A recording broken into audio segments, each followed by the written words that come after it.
The boy, small and rather delicate in appearance, seemed somewhat embarrassed at being called father by the tall, awkward, pumpkin-headed man, but to deny the relationship would involve another long and tedious explanation, so he changed the subject by asking, abruptly, "Are you tired?"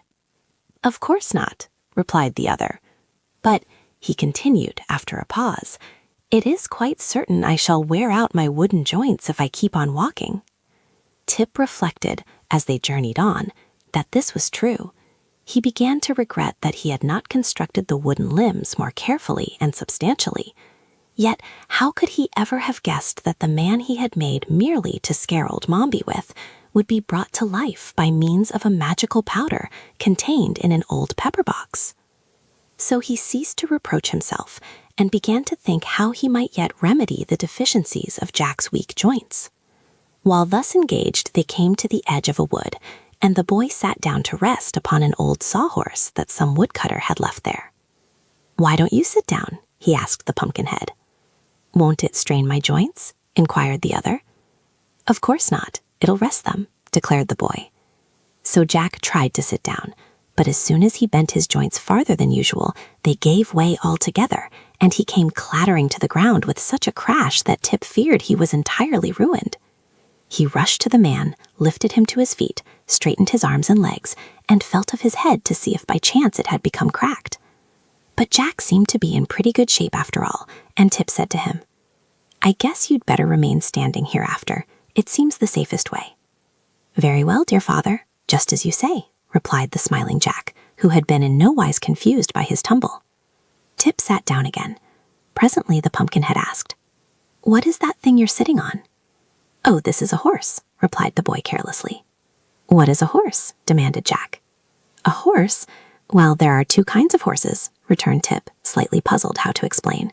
"One kind of horse is alive, and has 4 legs and a head and a tail, and people ride upon its back." "I understand," said Jack cheerfully. "That's the kind of horse you are now sitting on." "No, it isn't," answered Tip promptly. "Why not? That one has 4 legs and a head and a tail." Tip looked at the sawhorse more carefully and found that the Pumpkinhead was right. The body had been formed from a tree trunk, and a branch had been left sticking up at one end that looked very much like a tail. In the other end were 2 big knots that resembled eyes, and a place had been chopped away that could easily be mistaken for the horse's mouth. As for the legs, they were 4 straight limbs cut from trees and stuck fast into the body, being spread wide apart so that the sawhorse would stand firmly when a log was laid across it to be sawed. "This thing resembles a real horse more than I imagined," said Tip, trying to explain. "But a real horse is alive and trots and prances and eats oats, while this is nothing more than a dead horse made of wood and used to saw logs upon." "If it were alive, wouldn't it trot and prance and eat oats?" inquired the Pumpkinhead. "It would trot and prance, perhaps, but it wouldn't eat oats," replied the boy, laughing at the idea. "And of course it can't ever be alive, because it is made of wood." "So am I," answered the man. Tip looked at him in surprise. "Why, so you are," he exclaimed. "And the magic powder that brought you to life is here in my pocket." He brought out the pepper box and eyed it curiously. "I wonder," said he, musingly, "if it would bring the sawhorse to life." "If it would," returned Jack, calmly, for nothing seemed to surprise him, "I could ride on its back, and that would save my joints from wearing out." "I'll try it," cried the boy, jumping up. "But I wonder if I can remember the words old Mombi said, and the way she held her hands up."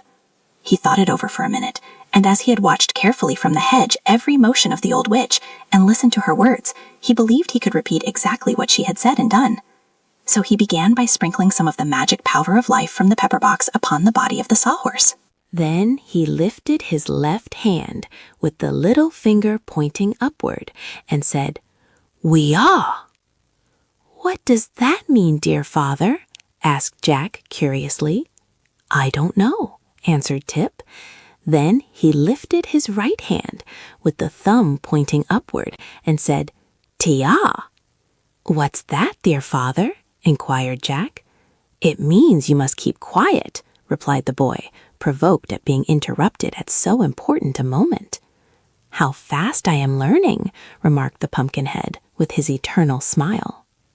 Tip now lifted both hands above his head with all the fingers and thumbs spread out and cried in a loud voice, "Pia!" Immediately the sawhorse moved, stretched its legs, yawned with its chopped-out mouth, and shook a few grains of the powder off its back. The rest of the powder seemed to have vanished into the body of the horse. "Good," called Jack, while the boy looked on in astonishment. "You are a very clever sorcerer, dear father."